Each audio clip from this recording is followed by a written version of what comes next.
So my name is Amy Fleischer, and I work at the Boise State College of Engineering, where I serve as dean. And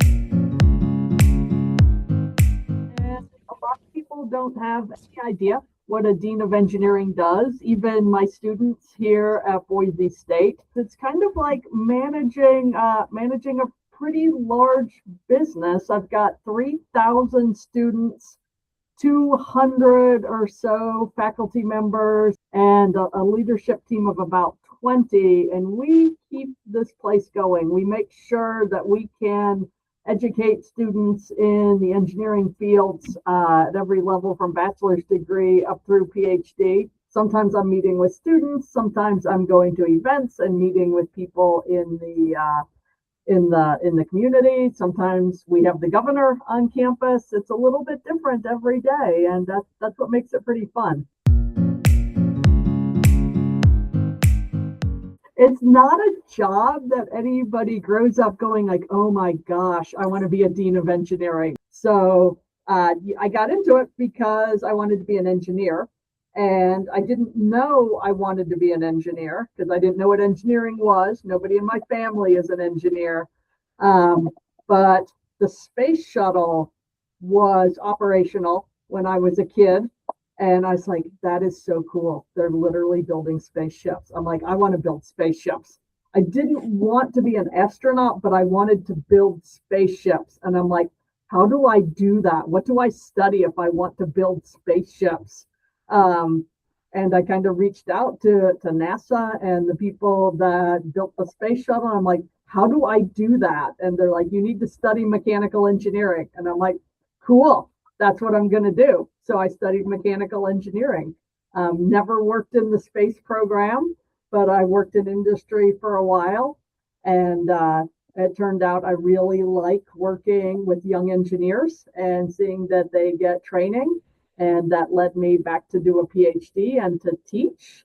And then I just kept moving up into leadership positions until I've got the whole college working for me. So it's been little by little, but it's been a really fun career.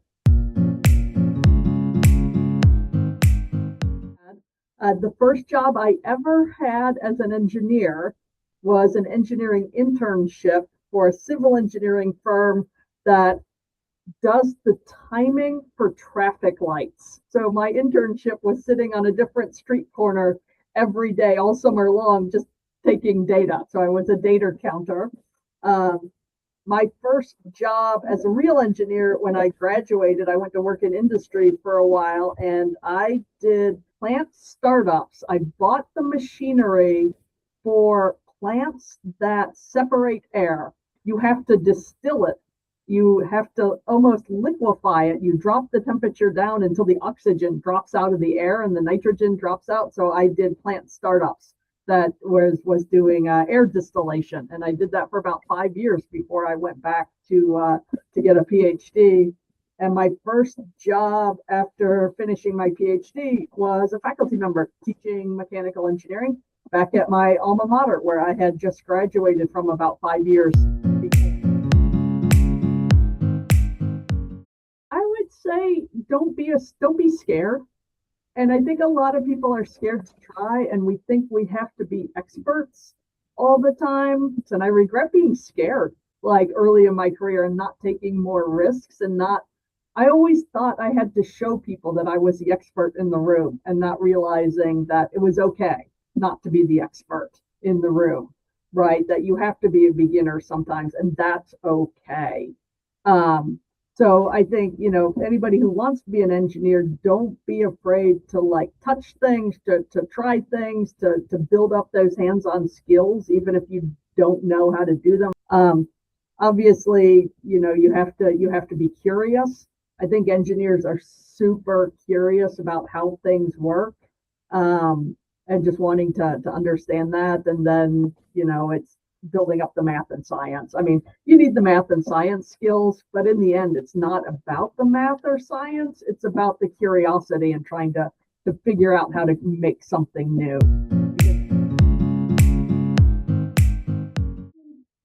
Like 25% of engineers or even higher change their major. Like you don't have to go in knowing what you want. To students in high school, I think we push you to specialize too early.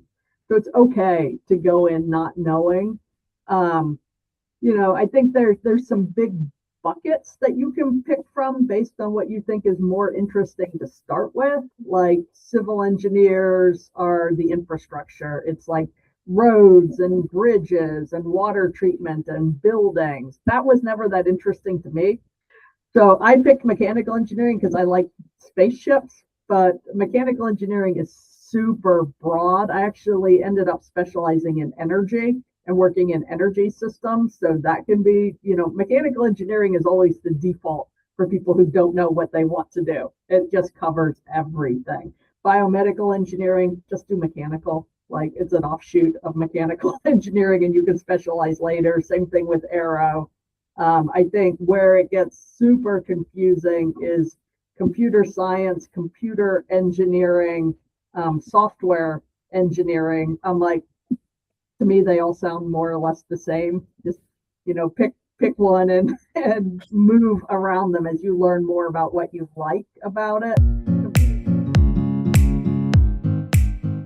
We have a lot of misconceptions that engineers and computer scientists are like antisocial or not good with other people or they all work by themselves, and like it's the farthest thing from the truth, because you got to be a good team worker to be an engineer. Nobody's building anything by themselves today, right? So engineers actually are really social, are really engaging.